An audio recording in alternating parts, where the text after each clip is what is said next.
Omvula ndjino yontemuna oya simana ngiini ano? Aawambo yamwe monale omvula ndjino yontemuna oyali haye yi tegelele nohaya kala nokuli yena ondjuuluko yeyi hala, oshoka omeya gomvula yontemuna ogali ga simana nale moohedhi dhaawambo. Ogali haga longithwa okuyakula ngaashi nee monale omuntu ngele okwayi nande okokule negumbo ndele onkalo ye yiilonga oyafa ngaa kayili nawa, okuniwe ngaa nande okompelengu, kehe ethimbo ngele ena omipya piilonga ota tidhwa piilonga, oha vulu nee ta ithanwa taku tiwa naye kegumbo taka yogwa nee nomeya ngo gomvula yontemuna.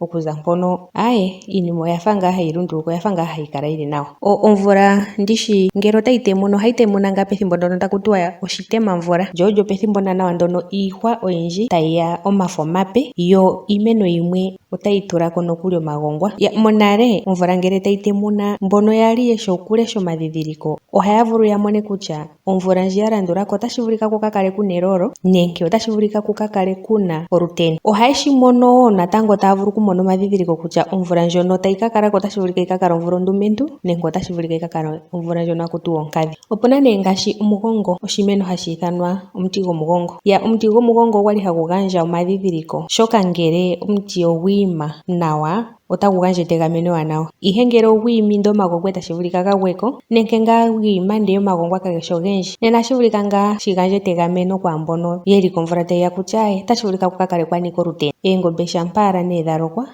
ohayi vulu oku eta uukumba, nena omvula ngele oya temuna ndele okwafa kwa nika ondjala ohayi vulu oku etela iinamwenyo oshivu.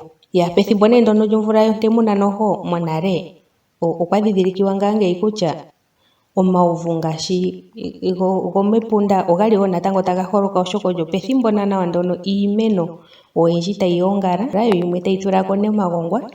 Ohashi pula nee to adha nee pethimbo ngaashi ndono olyo nee nande ongaashi lyiimeno mbyono hayi ithanwa omipopo tayi tulako oongala, oyendji opo nee pethimbo ndono haya vulu okulongitha omuti ngono gomupopo, taya kuthako nee oongala taya tula momeya, yo aanona nenge iinamwenyo tayi nwethwamo ngaa opo kaayi kolwe kethimbo ndo.